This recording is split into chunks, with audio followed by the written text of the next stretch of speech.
श्री शिवाय नमस्तुभ्यम। हर हर महादेव। पूज्य गुरु जी के श्रीमुख से कोकड़ी में आशुतोष शिव महापुराण कथा शुरू हो चुकी है। आज कोकड़ी में हो रही कथा का पहला दिन है। आज कथा में गुरु जी ने 2 नए उपायों की जानकारी दी है। इसके अलावा कुछ अन्य जानकारियां और पत्र पढ़कर बताए हैं जो आज इस वीडियो के माध्यम से आपके साथ शेयर करने वाली हूँ, तो वीडियो को आखिरी तक अवश्य देखें। आज की कथा की पहली जानकारी, मंदिर के छोटे या बड़े होने से कोई फर्क नहीं पड़ता। मंदिर चाहे बड़ा हो चाहे छोटा हो, हमारे पूजा हमारे मन की शुद्धता के ऊपर होती है। यदि कितने ही बड़े मंदिर में चले जाओ और मन में शुद्धता नहीं है, श्रद्धा नहीं है, तो आपकी पूजा का कोई महत्व नहीं होता है। जब तक शरीर में जान है तब तक शरीर का काम है। आप उसे भगवत भजन में लगाओ, और यदि शरीर से जान चली जाए तब उस शरीर का कोई महत्व नहीं होता। चाहे उसे कितना भी सजा लो, वो किसी काम का नहीं होता, क्योंकि उसे शमशान में जाकर केवल जलना ही होता है। कोकड़ी गांव में हो रही शिव महापुराण कथा महादेव के आशुतोष नाम के बारे में होने वाली है। आशुतोष का मतलब होता है शीघ्र प्रसन्न होने वाला, किसी से बैर नहीं रखने वाला। जैसे कि हमारे महादेव शीघ्र प्रसन्न हो जाते हैं और किसी से बैर नहीं रखते हैं।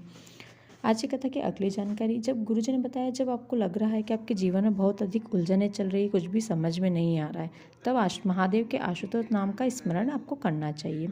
शिव महापुराण कथा में सबसे बड़ी सेवा है। जहाँ कथा सुनने वाले बैठे हों वहाँ कोई गंदगी ना हो। यदि वहाँ गंदगी हो तो आप वहाँ साफ सफाई कर दें। जिसका मन जिसका दिल शिव महापुराण कथा में खुल जाता है, उसका दिल कभी हॉस्पिटल में नहीं खुलता, उसे कभी हार्ट से जुड़ी कोई परेशानी नहीं हो सकती। आज की कथा की अगली जानकारी, जब भी मंदिर में शिव प्रतिमा विराजमान की जाती है तो जहाँ नंदी बैठे होते हैं, नंदी से लेकर महादेव तक एक सोमसूत्र बांधा जाता है जो सोने या चांदी का एक तार होता है। आज की कथा की अगली जानकारी, हमारे जीवन में कई लोग ऐसे होते हैं जिन्हें हम नहीं जानते, जो हमें नहीं जानते, लेकिन फिर भी वे हमसे ईर्ष्या रखते हैं। आज की कथा का पहला पत्र भगवती जी ने लिखा है। इस पत्र के माध्यम से उन्होंने पशुपति व्रत के बारे में 3 प्रश्न किए हैं जो सभी के लिए जानना जरूरी है। पहला प्रश्न, गुरुजी पशुपति व्रत में 6 दिए लगते हैं, उसमें बाती कौन सी लगाई जाती है? तो गुरुजी ने जवाब दिया है कि शिव मंदिर में माता पार्वती भी होती है और महादेव भी होते हैं, तो जहाँ देव और देवी दोनों का ही वास होता है वहाँ दोनों प्रकार की बाती लगाई जा सकती है। इसलिए पशुपति व्रत में आप गोल बाती या लंबी बत्ती दोनों के दिए लगा सकते हैं। जहाँ पर केवल देवी होती है वहाँ लंबी बत्ती लगाई जाती है, और जहाँ केवल देव होते हैं वहाँ गोल बाती लगाई जाती है। उनका दूसरा प्रश्न, पशुपति व्रत के उद्यापन में 108 वस्तुएं एक साथ चढ़ाना होती है अलग अलग। तो गुरुजी ने जवाब दिया है कि पशुपति व्रत के उद्यापन में जो भी 108 वस्तुएं चढ़ाई जाती है वह हमें एक एक करके चढ़ाना होती है, और जब हम एक वस्तु चढ़ा रहे हैं तब हमें श्री शिवाय नमस्तुभ्यम मंत्र का जाप करना है। यानी कि 108 वस्तुएं अलग अलग एक एक करके चढ़ानी है, और 108 ओम नमः शिवाय श्री शिवाय नमस्तुभ्यम मंत्र का हमें जाप करना है। उनका तीसरा प्रश्न है, नंदी के कान में ओम नमः शिवाय क्यों बोलना चाहिए, उससे बोलने से क्या होता है? इसका जवाब गुरुजी ने एक कथा सुनाते हुए दिया है। एक बार जलंधर माता पार्वती का हाथ पकड़कर ले जा रहा था। शिव जी तप में लीन थे। गणेश जी ने जलंधर को माता पार्वती को ले जाते हुए देखा। गणेश जी ने महादेव को पुकारा, बहुत कोशिश की, लेकिन महादेव तप से नहीं जागे। वे तप में लीन थे। गणेश जी की आवाज़ उन तक नहीं पहुंच पा रही थी। जब तक महादेव गणेश जी को आज्ञा नहीं देते तब तक गणेश जी जलंधर पर वार नहीं कर सकते हैं।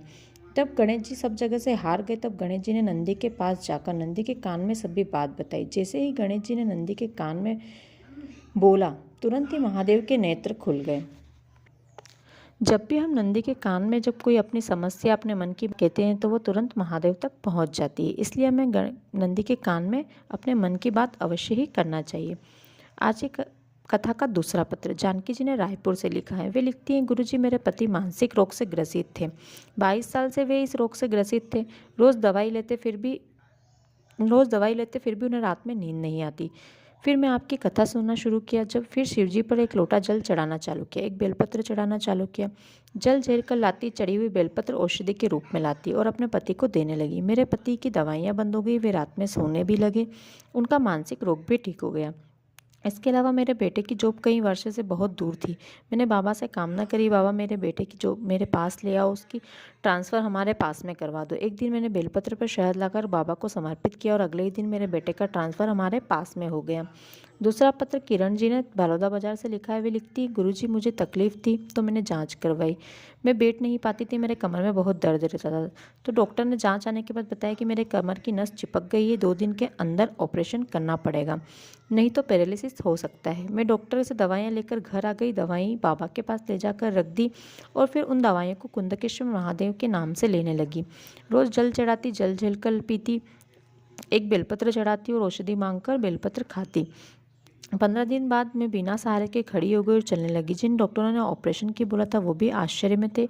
आज मैं बिना सहारे के कथा में आई हूँ और बाबा को धूप लगाने आई हूँ।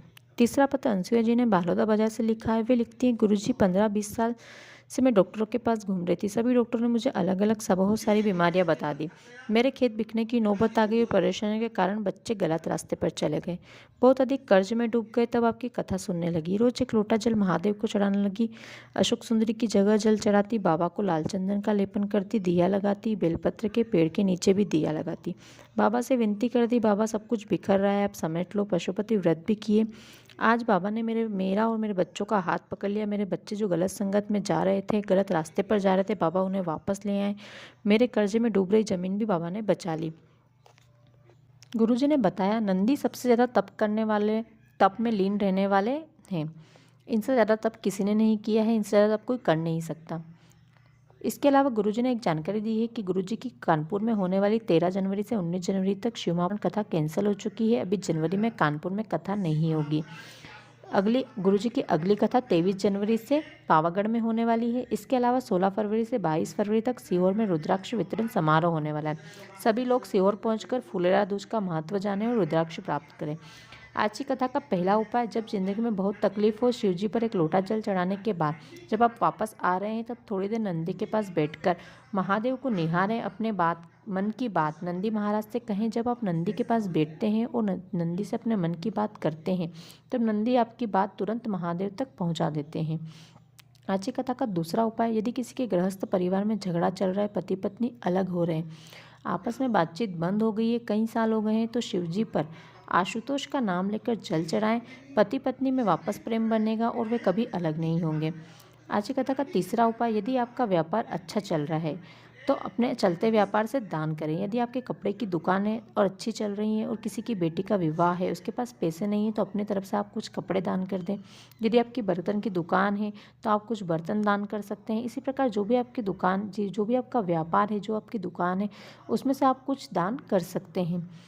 आज की कथा का तीसरा उपाय, यदि व्रत या पूजा में आपसे गलती हो जाए तो एक बेलपत्र लें। अब उस बेलपत्र की डंडे का भाग आप जहां बैठे हैं उसके विपरीत ओर रखकर पत्ती का मुख अपनी ओर रखें, शिवजी पर समर्पित कर दें और अपनी गलती की क्षमा मांगें। बाबा आपकी सारी गलतियों को क्षमा कर देंगे। तो दोस्तों, ये थी आज की कथा की उपाय, विशेष जानकारियाँ, पत्र जो गुरुजी ने आज की कथा में बताए हैं। यदि आपको आपका वीडियो थोड़ा भी अच्छा लगा हो तो वीडियो को लाइक कर दें। साथ ही वीडियो को ज़्यादा से ज़्यादा शेयर करें ताकि जो भी आज की कथा किसी कारणवश नहीं सुन पाए हैं तो वो एक छोटे से वीडियो के माध्यम से आज की कथा का रसपान कर सके, महत्व को जान सके, सारी जानकारियाँ प्राप्त करें।